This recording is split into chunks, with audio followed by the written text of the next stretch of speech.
말씀만을 신뢰한 아브라함. 아브라함과 사라가 이스마엘을 낳게 하였던 모든 불신의 계획을 완전히 청산하고 오직 믿음 위에 서고 하나님의 말씀만을 의존했을 때에 약속의 자녀인 이삭을 낳았다. 아브라함이 사라의 말을 들었을 때에는 완전히 하나님의 말씀을 따르는 노선과 참된 믿음에서 벗어났었지만 이제 오직 말씀과 참된 믿음으로 돌아왔었기 때문에 하나의 시험을 통과해야만 비로소 그의 믿음을 의로 여기신다고 분명히 말씀하실 수 있다. 아브라함이 하나님의 진실한 말씀을 신뢰하여 이스마엘 대신에 하나님의 약속하신 아이 이삭을 얻었다.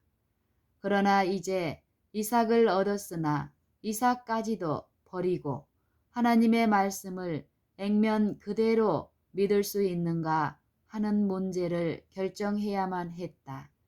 따라서 하나님이 아브라함에게 이렇게 말씀하셨다. 내 아들, 내 사랑하는 독자 이삭을 데리고 모리아 땅으로 가서 내가 네게 지시하는 한 산, 거기서 그를 번제로 드리라. 창세기 22장 2절. 아브라함은 오직 말씀만을 신뢰하여 하나님으로부터 이삭을 받았다.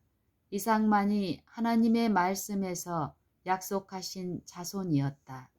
이삭이 태어난 후에 하나님은 그 말씀을 확증하시면서 이삭에게서 난 자라야 내 씨라 칭할 것임이니라 고 말씀하셨다. 창세기 21장 12절. 그런데 지금 하나님의 말씀이 이르러 내 아들 내 사랑하는 독자 이삭을 데리고 가서 번제로 드리라고 하였다.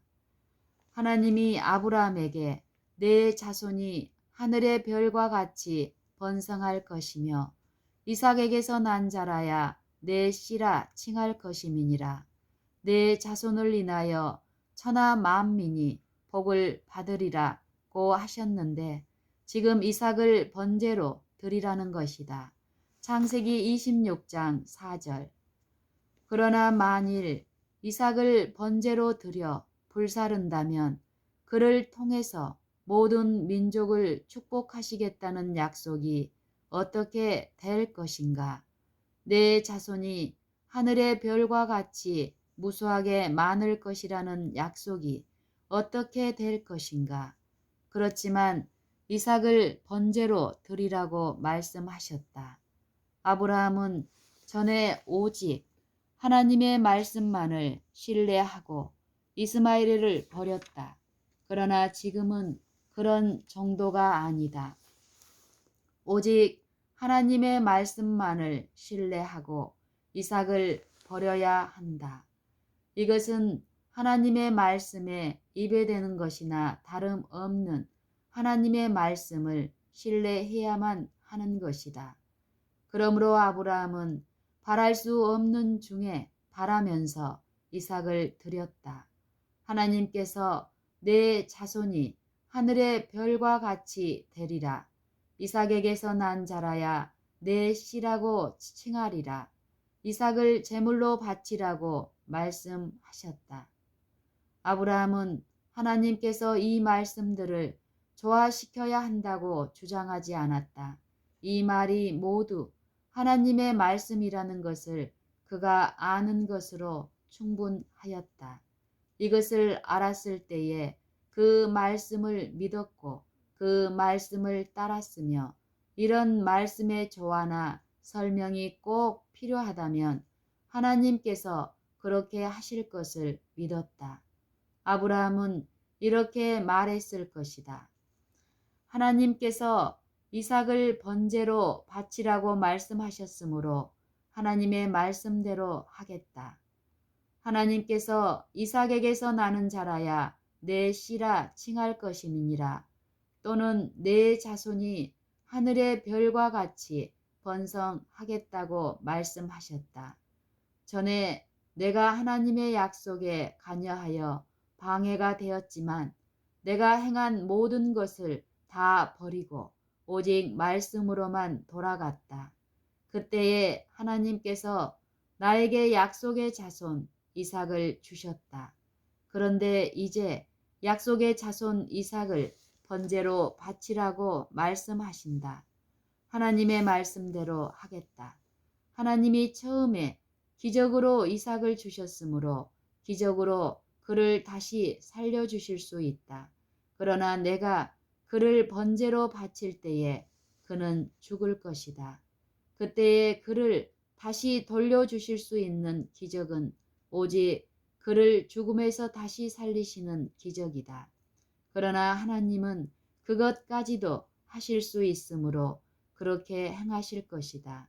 왜냐하면 내 자손이 하늘의 별과 같이 번성할 것이며 이삭으로부터 난 자라야 내 자손이 될 것이라고 말씀하셨기 때문이다. 이삭을 다시 살리시는 일도 하나님께서는 이미 행하신 일과 조금도 다를 바가 없다. 나의 몸과 사라의 몸이 죽은 사람이나 마찬가지였지만 하나님은 우리에게 이삭을 낳을 수 있게 하셨다. 하나님은 이삭을 다시 살리실 수 있으시므로 이삭을 다시 살리실 것으로 여호와를 찬양하라. 이제 그의 마음은 정하였다. 아브라함은 일어나서 종들과 이삭을 데리고 하나님이 자기에게 지시하는 곳을 향하여 사흘길을 갔다.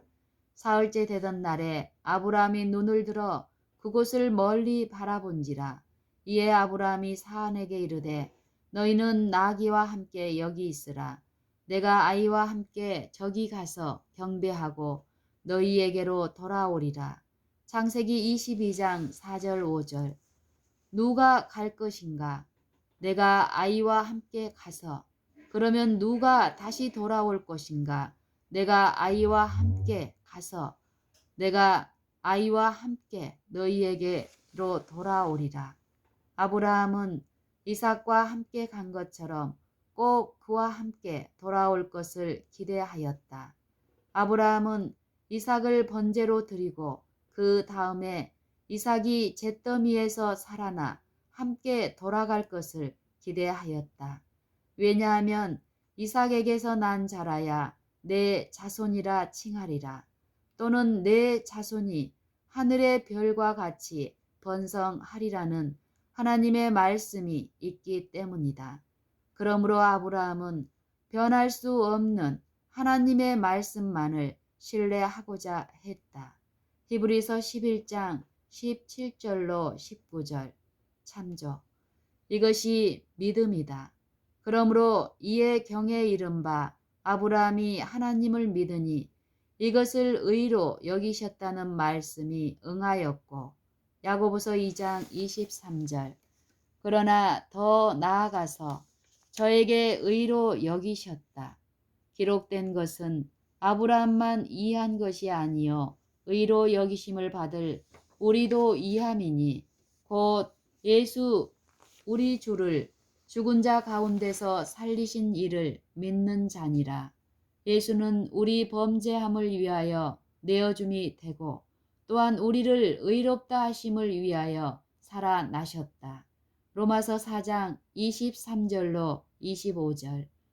하나님의 말씀만을 신뢰하는 것, 하나님의 말씀만을 의존하는 것, 하나님의 말씀이 하나님의 말씀에 반대될지라도 오직 하나님의 말씀만을 의존하는 것, 이것이 믿음이다. 이것이 하나님의 의를 가져다 주는 믿음이다. 이것이 믿음을 행사하는 것이다. 이것이 성경이 우리에게 믿음을 길러야 할 필요성을 강조할 때에 그 의미하는 바이다. 그리고 믿음을 행사하는 법을 깨닫는 것, 이것이 복음의 과학이다. 그리고 복음의 과학은 과학 중에 과학이다. 리뷰 앤드 헤럴드 1899년 1월 31일자